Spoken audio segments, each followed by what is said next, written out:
क्या पहलगाम में हुए आतंकी हमले के बारे में किसी को पहले से ही जानकारी थी? क्योंकि अब कांग्रेस अध्यक्ष मल्लिकार्जुन खड़गे ने एक ऐसा आरोप लगाया है जिसके बाद राजनीति में भूचाल आ गया है। तो चलिए बिना देरी के पूरी स्टोरी आपको समझाते हैं और बताते हैं कि आखिर क्या आरोप लगाया। नमस्कार, बहुत बहुत स्वागत है आपका मौलिक शक्ति न्यूज में और मैं हूं आपके साथ सायम। दरअसल कांग्रेस अध्यक्ष मल्लिकार्जुन खड़गे ने पहलगाम आतंकी हमले की जानकारी को लेकर पीएम मोदी पर बड़ा आरोप लगाया है।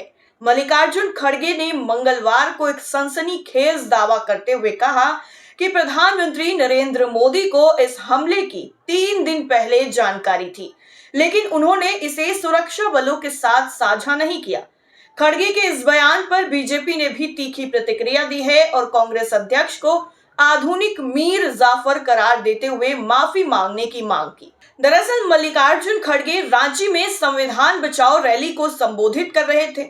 उन्होंने कहा कि पहलगाम हमले से 3 दिन पहले यानी 19 अप्रैल को खुफिया एजेंसियों ने प्रधानमंत्री मोदी को संभावित आतंकी हमले की चेतावनी दी थी।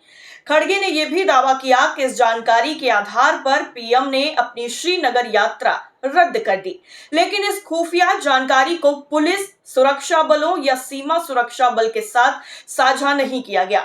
खड़गे ने यह भी कहा है कि मैंने अखबारों में पढ़ा है कि हमले से 3 दिन पहले पीएम मोदी को खुफिया रिपोर्ट मिली थी, इसलिए उन्होंने अपनी कश्मीर यात्रा रद्द कर दी। और अगर खुफिया एजेंसियों ने आपको बताया कि जाना उचित नहीं है तो आपने ये जानकारी पुलिस और सुरक्षा बलों के साथ क्यों साझा नहीं की?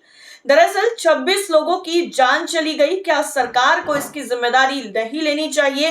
इस तरीके का गंभीर सवाल मल्लिकार्जुन खड़गे ने मोदी सरकार से किया है। इतना ही नहीं, मल्लिकार्जुन खड़गे ने सरकार पर खुफिया विफलता का आरोप लगाते हुए कहा कि केंद्र सरकार ने 24 अप्रैल को एक सर्वदलीय बैठक में इस विफलता को स्वीकार किया था।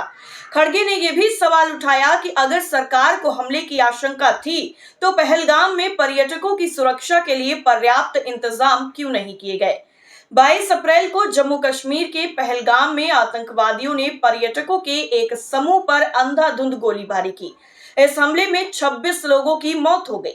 हमले की जिम्मेदारी प्रतिबंधित पाकिस्तान आधारित आतंकी संगठन लश्कर-ए-तैयबा की शाखा द रेजिडेंट फ्रंट ने ली थी। खड़गे के दावों पर बीजेपी ने भी तीखी प्रतिक्रिया दी है। दरअसल बीजेपी प्रवक्ता सीआर केसवान ने खड़गे के बयान को देशद्रोही और आधुनिक मीर जाफर जैसा करार दिया।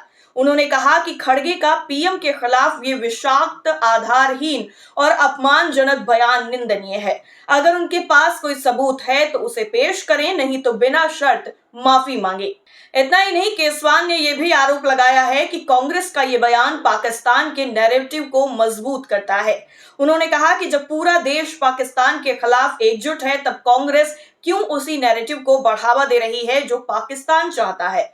बीजेपी के राष्ट्रीय प्रवक्ता आरपी सिंह ने भी कांग्रेस को लश्कर-ए-पाकिस्तान कांग्रेस कहकर तंज कसा और कहा कि ऐसे बयान देश की एकता को कमजोर करते हैं।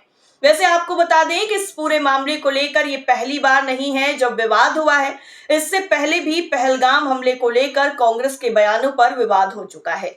दरअसल हमले के बाद कांग्रेस ने एक सोशल मीडिया पोस्ट में पीएम मोदी की अनुपस्थिति पर कटाक्ष करते हुए एक तस्वीर साझा की थी, जिसमें कुर्ता पजामा और काले जूते के साथ गायब शब्द लिखा था। हालांकि इस पोस्ट को जिम्मेदारी के समय गायब कैप्शन के साथ शेयर किया गया था। इसे बीजेपी ने सिर तन से जुदा जैसी मानसिकता का प्रतीक बताया था। भारी आलोचना के बाद कांग्रेस ने ये पोस्ट हटा लिया और अपने नेताओं को पार्टी की आधिकारिक लाइन का पालन करने का निर्देश दिया। दरअसल पहलगाम हमले के बाद भारत सरकार ने पाकिस्तान के खिलाफ कई सख्त कदम उठाए हैं। इनमें 1960 के सिंधु जल संधि को निलंबित करना, अटारी सीमा पार को बंद करना, पाकिस्तानी नागरिकों के लिए वीजा सेवाएं रद्द करना और पाकिस्तानी दूतावास के सैन्य सलाहकारों को पर्सोना नॉन ग्राटा घोषित करना भी शामिल है। प्रधानमंत्री नरेंद्र मोदी ने अपने मासिक रेडियो कार्यक्रम मन की बात में कहा कि पहलगाम हमले के दोषियों और उनके संरक्षकों को सबसे कड़ा जवाब दिया जाएगा। आतंकवाद का ये कायरतापूर्ण कृत्य भारत के संकल्प को नहीं तोड़ सकता। इतना ही नहीं, पीएम मोदी ने यह भी कहा था कि भारत की 140 करोड़ जनता आतंकवाद के खिलाफ एकजुट है। वहीं खड़गे ने अपने बयान में कहा है कि कांग्रेस देश की एकता के लिए सरकार के साथ खड़ी है, लेकिन बीजेपी ने उनके दावों को विभाजनकारी करार दिया। और इस बीच में विपक्षी नेताओं ने मांग की है कि पहलगाम हमले पर चर्चा के लिए संसद का विशेष सत्र भी बुलाया जाए। कांग्रेस महासचिव जयराम रमेश ने कहा है कि यह समय एकजुटता का है। हम चाहते हैं कि सरकार पाकिस्तान को सबक सिखाए, लेकिन पीएम को संसद में आकर जवाब देना चाहिए कि हमला कैसे हुआ। दरअसल पहलगाम आतंकी हमला न केवल भारत की सुरक्षा व्यवस्था पर सवाल उठा रहा है, बल्कि राजनीतिक दलों के बीच में भी तीखी बयानबाजी को जन्म दे रहा है। और मल्लिकार्जुन खड़गे के दावों और बीजेपी के पलटवार ने इस मुद्दे को और ज्यादा जटिल बना दिया है। ऐसे वक्त में जब भारत और पाकिस्तान के बीच में तनाव चरम पर है, राष्ट्रीय एकता और सामूहिक संकल्प की जरूरत सबसे ज्यादा है। एक तरफ पीएम मोदी पर गंभीर आरोप लगाया है मल्लिकार्जुन खड़गे ने, तो वहीं दूसरी तरफ जाति जनगणना पर सुझाव दिया है। दरअसल कांग्रेस अध्यक्ष और राज्यसभा में विपक्ष के नेता मल्लिकार्जुन खड़गे ने प्रधानमंत्री नरेंद्र मोदी को एक पत्र लिखकर आगामी जातिगत जनगणना अभियान के संबंध में 3 सुझाव दिए हैं और इस मुद्दे पर सभी राजनीतिक दलों के साथ शीघ्र संवाद की अपील भी की है। खड़गे ने पीएम मोदी से कहा है कि मैंने 16 अप्रैल 2023 को आपको पत्र लिखकर कांग्रेस द्वारा जातिगत जनगणना कराने की मांग आपके सामने रखी थी। अफसोस की बात है कि मुझे उस पत्र का कोई जवाब नहीं मिला। दुर्भाग्य से उसके बाद आपके पार्टी के नेताओं और स्वयं आपने कांग्रेस पार्टी और कांग्रेस के नेतृत्व पर इस जायज मांग को उठाने के लिए लगातार हमले किए। आज आप खुद मान रहे हैं कि ये मांग गहन सामाजिक न्याय और सामाजिक सशक्तिकरण के हित में है। खड़गे ने यह भी कहा है कि जातिगत जनगणना की एक निश्चित समय सीमा होनी चाहिए। उन्होंने 50% आरक्षण सीमा को हटाने की अपनी मांग को भी दोहराया है। तो मल्लिकार्जुन खड़गे ने पीएम मोदी को जो पत्र लिखा है उसमें क्या 3 खास सुझाव दिए गए हैं, चलिए वो भी बताते हैं। दरअसल इसमें पहला सुझाव है कि जनगणना प्रश्नावली की रूपरेखा अत्यंत महत्वपूर्ण है। केंद्रीय गृह मंत्रालय को तेलंगाना मॉडल अपनाना चाहिए। प्रश्नावली को अंतिम रूप देने का तरीका और पूछे गए अंतिम सवाल दोनों में दिखे। जातिगत जनगणना केवल गणना के लिए नहीं, बल्कि व्यापक सामाजिक आर्थिक लक्ष्यों की प्राप्ति के लिए की जानी चाहिए। दूसरा सुझाव क्या है, चलिए वो भी बताते हैं। दरअसल बताया गया है कि जातिगत जनगणना के जो भी नतीजे हों, ये स्पष्ट है कि अनुसूचित जातियों, अनुसूचित जनजातियों और पिछड़ा वर्ग के लिए मनमाने ढंग से लगाई गई 50% की सीमा को एक संवैधानिक संशोधन के माध्यम से हटाया जाना चाहिए। तीसरा और आखिरी सुझाव दिया गया है कि निजी शैक्षणिक संस्थानों में आरक्षण की मांग। संविधान में अनुच्छेद 15(5) को 20 जनवरी 2006 से प्रभावी किया गया था।